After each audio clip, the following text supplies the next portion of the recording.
distinguished member of this session, my fellow heads of the space agencies. I feel very proud to represent the Brazilian Space Agency in this Head of Space Agency panel to celebrate the 50th anniversary of the United Nations Conference on the Exploration and Peaceful Use of Outer Space, UNISPACE +50. It will also be a great opportunity for the international space community to gather and consider the consolidation of the 2030 Agenda, an important and historic asset to achieve a long-term sustainable development.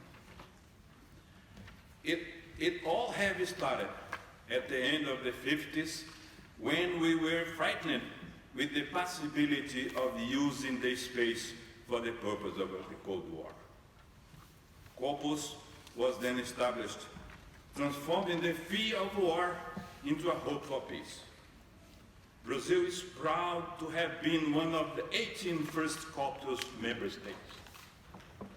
That must be accounted for our commitment to preserve a huge ecosystem, and that continues to reflect one of our permanent compromise on the subject of space exploration. We think that if we do this right, big part of the world will be very, very, very pleased. During the United Nations Conference on Sustainable Development, Rio +20, held in Rio de Janeiro in 2012, we were able to take firm steps toward the historic consolidation of a new paradigm, to grow, to include, to protect, and to preserve. And this is what we meant by sustainable development.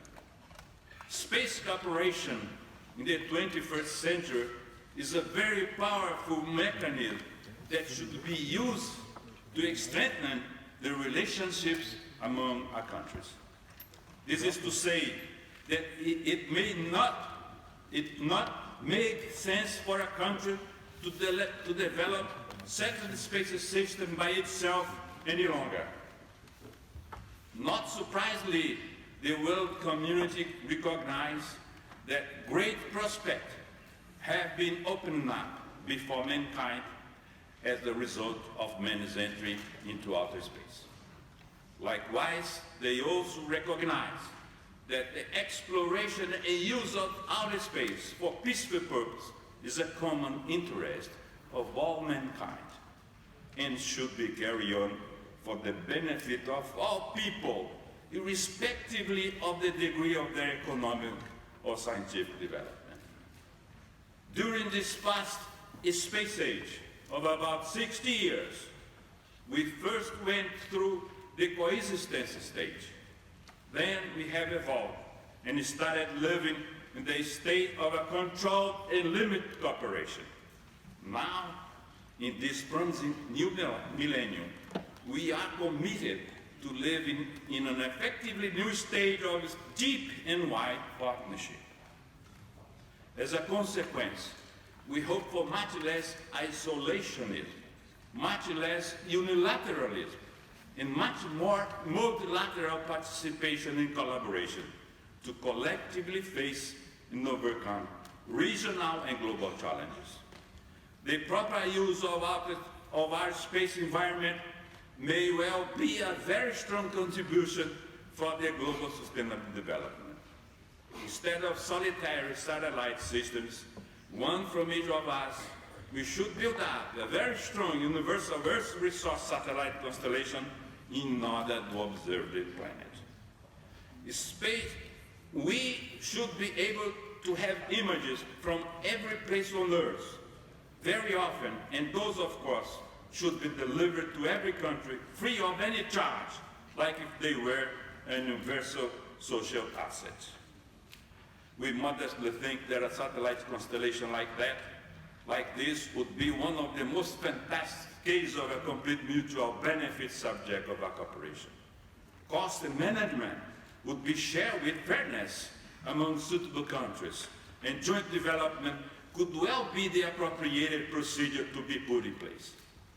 It will help us to promote an effective globalization of our space activities, thus reducing costs and risks, promoting and spreading knowledge of space, basic space infrastructure, talent and technical skills, as well as qualified human resource in universal scale. The Earth is an integrated system. Our space, although infinite, it is also an integrated system. The fragmentation of life and other subjects used to be part of our initiatives. There might have been some reason for this in the past. Today, there should be no one anymore.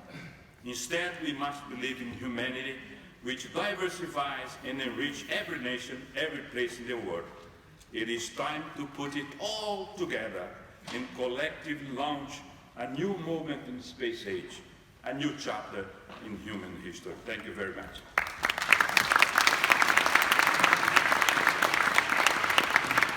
Thank you so much. And now is the turn of Spain, CDTI, Juan Carlos Cortés. Juan Carlos.